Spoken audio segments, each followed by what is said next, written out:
नमस्कार. सगळ्यात पहिल्यांदा तुमचं खूप खूप अभिनंदन. गरोदरपणातील बराचसा काळ पार पाडून आता आपण शेवटच्या टप्प्यात पोहोचलेलो आहोत. 9वा महिना सुरू झाल्यापासून बाळाच्या जन्माचे वेध लागलेले असतील. एक्साइटमेंट असेल, त्याचसोबत थोडासा नर्वसनेस, हुरहुर सुद्धा असेल. कारण प्रत्येक स्त्रीला वाटत असतं की आपलं बाळ नॉर्मल डिलिव्हरीद्वारे जन्माला यावं. कारण बरेचसे सेलिब्रिटीज सुद्धा नॉर्मल डिलिव्हरीसाठी योगाची मदत घेताना दिसून येतात. ऐन डिलिव्हरीच्या वेळी काय परिस्थिती असेल आपण सांगू शकत नाही.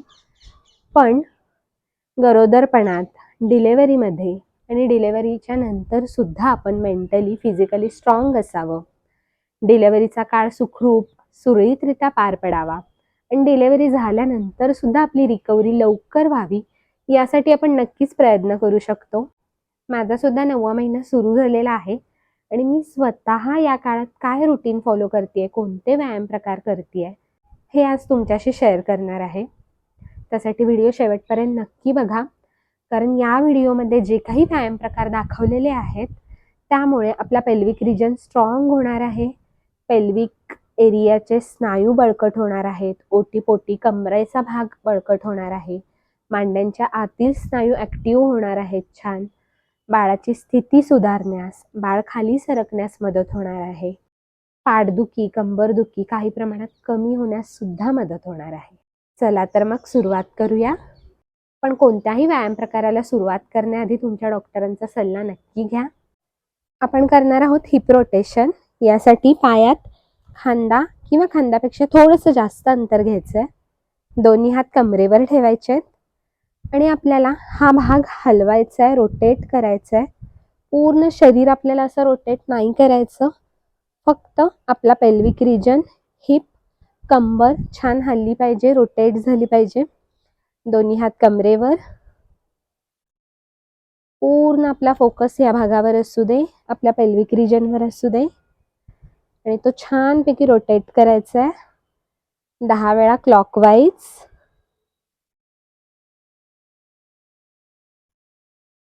10 वेळा अँटी क्लॉकवाईज, उलट दिशेने.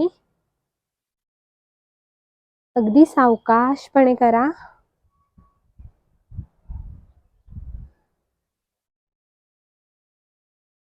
रिलॅक्स.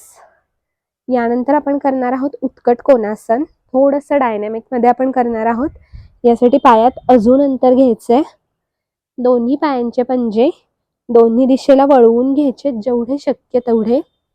दोन्ही हात तुम्ही नमस्कार मुद्रेत छातीच्या समोर ठेवा.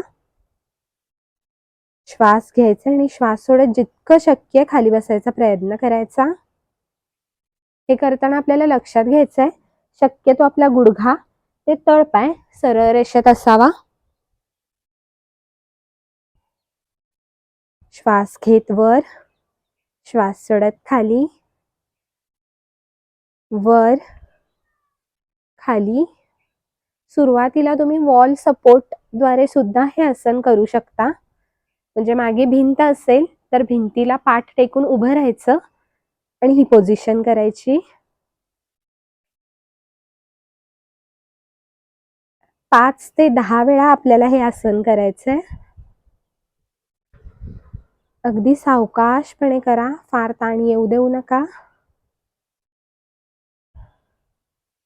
श्वास घेत वर यायचंय, श्वास सोडत खाली जायचंय. पाठीचा कणा एकदम सरळ असावा. साईडने दाखवते.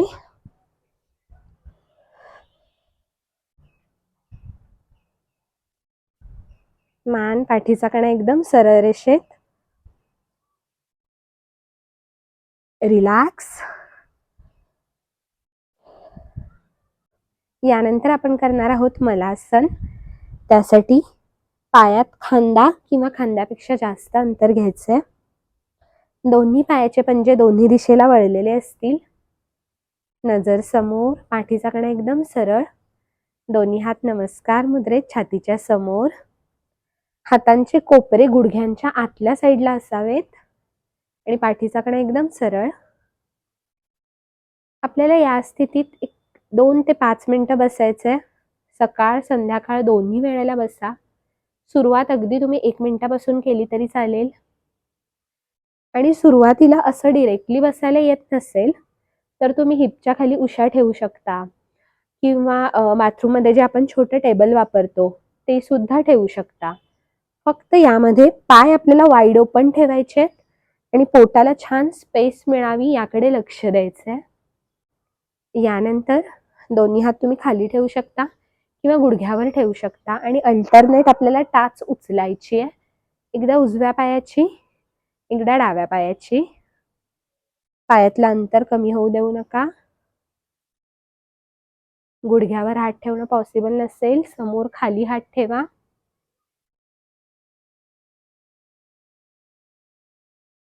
एक 10 ते 20 वेळा आपल्याला हे करायचंय.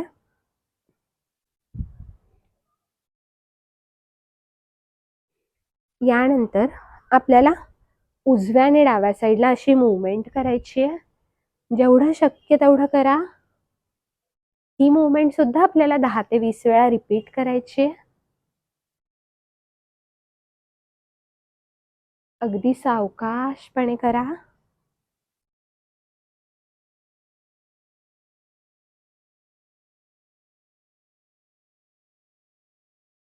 यानंतर आपल्याला करायचंय डक वॉक. मलासनात चालायचंय.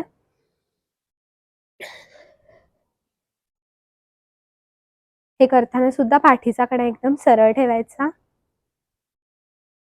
दोन्ही हात समोर जमिनीवर ठेवायचे आणि आपल्याला सावकाशपणे एक एक पाऊल उचलत पुढे चालायचंय.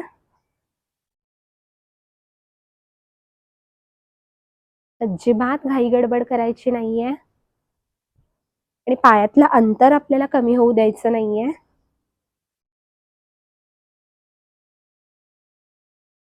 तुम्ही केर काढताना, फरशी पुसताना सुद्धा डक वॉक करू शकता, जेणेकरून तुम्हाला सेपरेटली हा व्यायाम करायची गरज पडणार नाही. घरच्या कामाकामामध्येच व्यायाम पण होऊन जाईल. 2 ते 5 मिनिटं मलासनात चालायचंय आणि मग रेस्ट करायची आहे. दोन्ही हात खाली ठेवायचेत मागून आणि आता आपल्याला करायचं बद्ध कोणासन. दोन्ही पायांचे तळवे एकमेकांना जुळवून घ्यायचेत आणि ते थोडेसे आपल्या पेल्विक रिजनच्या जवळ ओढून घ्यायचेत. दोन्ही हातांची बोटं एकमेकात इंटरलॉक करायची आहेत आणि पायांवर ठेवायची आहेत. 30 सेकंद ते 1 मिनिटापर्यंत हे आसन होल्ड करायचंय. डोळे बंद करून सामान्य श्वास. पाठीचा कणा, मान एकदम सरळ रेषेत.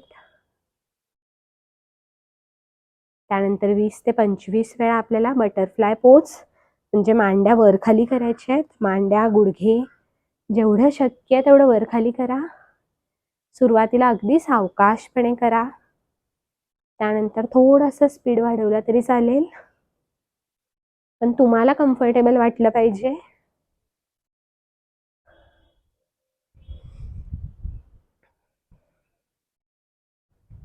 वीस ते 25 वेळा हे करून झालं की बद्ध कोणासनात 1 मिनिटभर होल्ड करायचंय.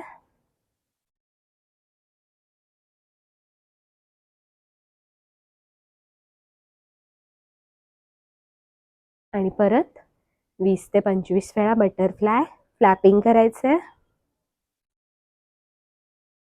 मांड्या तुमच्या छान हलल्या पाहिजेत वर खाली. रिलॅक्स. यानंतर आपण करणार आहोत परिवृत्त जानु शीर्षासन. उजवा पाय सरळ करायचा. उजव्या पायाचा पंजा आपल्या दिशेने. उजवा हात उजव्या पायावर ठेवून द्यायचा. श्वास घ्यायचे आणि श्वास सोडत उजव्या साईडला बेंड व्हायचं जितकं शक्य तितकं. वर बघायचंय. वर शक्य नसेल समोर बघा. 3 ते 5 श्वासांसाठी ही स्थिती होल्ड करायची आहे. अगदी एवढं खाली जाणं शक्य नसेल, इथपर्यंत गेला तरी चालेल. श्वास घेत सरळ. सेम आपण दुसऱ्या पायाने करूया. डावा पाय सरळ. उजवा पाय पेल्विक रिजनच्या जवळ. डावा हात डाव्या पायावर. श्वास घ्यायचे. श्वास सोडत डाव्या साईडला बेंड व्हायचंय. 3 ते 5 श्वासांसाठी ही स्थिती होल्ड करायची. श्वास घेत हळुवारपणे वर यायचं. यानंतर पुढचं आसन आपण करणार आहोत मार्जरी आसन. त्यासाठी टेबल टॉप पोझिशन मध्ये येऊया.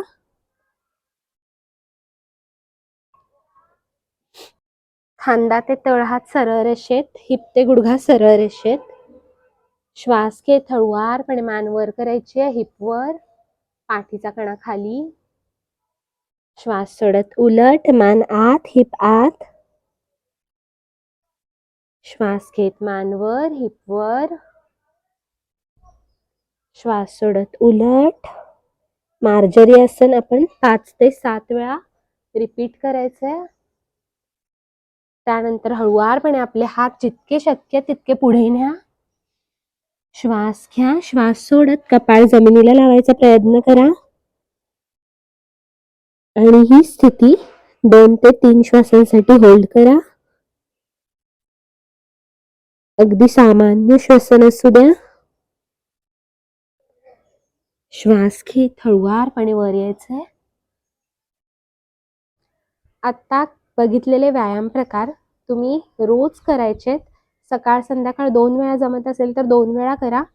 सुरुवात करताना अगदी सावकाशपणे करायचंय. जरी मी सांगितलं असेल 10 रेपिटेशन करा, 20 करा, तरी जेवढं तुम्हाला कम्फर्टेबल वाटेल तेवढं करा. थोडा वेळ रेस्ट घ्या आणि परत उरलेले व्यायाम प्रकार करा. कोणताही व्यायाम प्रकार करताना आपल्या ॲब्डॉमिनल रिजनवर, पोटावर जास्त दबाव येणार नाही याची काळजी घ्या. फार दम लागेल, थकवा येईल इतका वेळ व्यायाम करू नका. थोडा वेळ प्रत्येक आसन व्यायाम प्रकार झाले की रेस्ट घ्या आणि मग पुढचा व्यायाम प्रकार करा. त्याचसोबत तुम्हाला कधीही तहान लागली की घोटभर पाणी प्या, हायड्रेटेड राहा. आणि याच सोबत श्वासांचा व्यायाम म्हणजे प्राणायाम करायला विसरू नका. गरोदर स्त्रियांसाठी 10 मिनिटांचा प्राणायाम रुटीन हा व्हिडिओ मी याआधी केलेला आहे. त्याची लिंक डिस्क्रिप्शन बॉक्समध्ये देते आहे. नक्की बघा आणि रोज फॉलो करा. धन्यवाद.